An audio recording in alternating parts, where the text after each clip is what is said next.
こんにちは、隙間のリリーです。メレンのためのハワイ語ミニ講座、よろしくお願いします。今日はカイナリさんの代表曲カヒナのオープナーを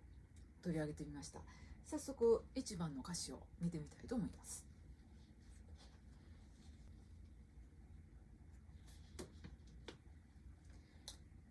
おカヒナのオープナクウリアラウビリビリアイカイリニプナの地にほころぶひなのこそ私の尽きることない願いそのもの。それは深い思いが霊を編むように現れてくる時の感情に似ている。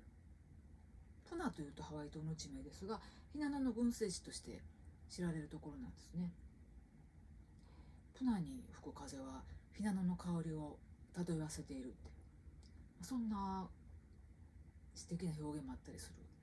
そんなプナなんですけれども、ひなの香りに誘われて私の気持ちがかきたてられる、そんな歌詞なんですけれども、この後なぜかレフアが登場するんですね。ハワイ語を見てみたいと思います。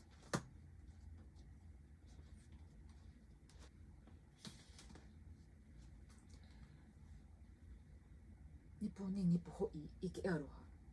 ハカレフははあればラーイケカイ、あるいは愛する喜びを思ってまどろむ波に揺れるレフアンのような。レフアンの花が波に揺れているって、美しい表現なんですけれども、海辺にレフアの木っていうのはちょっとイメージしがたいところが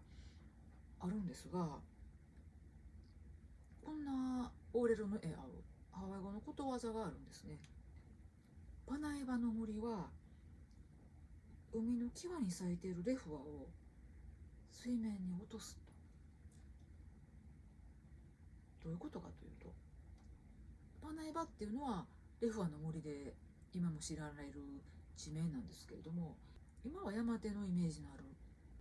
パナエバの森がかつては海の近くまで広がっていたと。それで落ちたレフアが波に漂って、そういう風景が、そういう光景が見られたっていう、そういうことなんですね。波に揺れるレフアっていうのは今は見られない、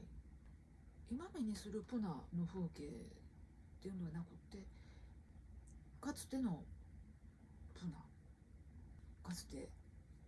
ハワイ島プナに暮らしたネイティブの人たちが見たであろう光景がなぜか語られている。この後丹念にハワイ語をたどっていくと、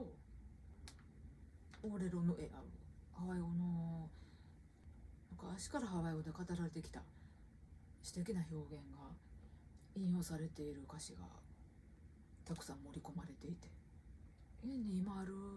プナの風景を見ているんだけれども、そこに積み重ねられてきた歴史も一緒に語られているような、そんな気がするんですね。そのあたりをハワイ語を丹念にたどりながら、ズーム講座では読み解いていきたいなと思っています。ズーム講座のご案内は隙間のリリーのハワイアンソングブックの方に上げておりますので、よかったらそちらの方見ていただけたら嬉しいです。メディアのためのハワイ語ミニ講座終わります。